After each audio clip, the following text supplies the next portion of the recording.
Bienvenue dans cette minute utile du musicien. J'ai plein de questions sur l'harmonie. Ok, les gens savent que je suis en train de bosser un truc pour eux sur l'harmonie, donc ils me disent ah ouais, en fait les accords et machin et truc et l'improvisation et tout ça. Attention, l'improvisation c'est pas l'harmonie. C'est autre chose, improviser ou écrire, c'est autre chose. L'harmonie, c'est le monde des accords, ok ?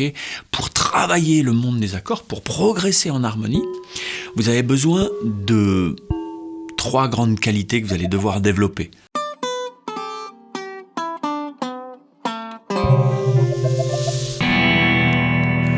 D'habitude, on fait la 1, puis ensuite la 2, puis ensuite la 3. Pour moi, il faut faire les 3 en même temps. C'est là où ma méthode diffère un peu de d'autres.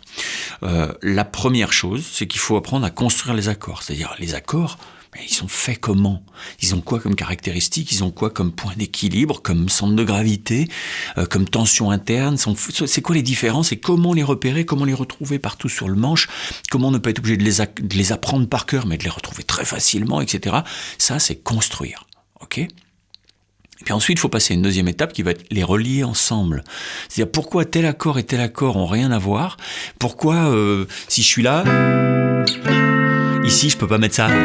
Ça marche pas, c'est naze. Alors c'est pas pour ça que tu peux pas le mettre dans une compo si toi tu trouves ça bien. Mais ici, il faudra plutôt un mineur 7, ok, ou un mineur.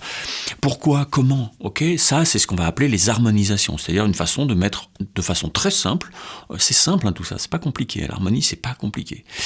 Comment on va pouvoir mettre en relation les accords entre eux par un système de connexion stricte. Ok, ça c'est connecter les accords entre eux pour en faire des familles, des bandes de potes qui vont se dire des choses, qui vont être bien ensemble, d'accord ?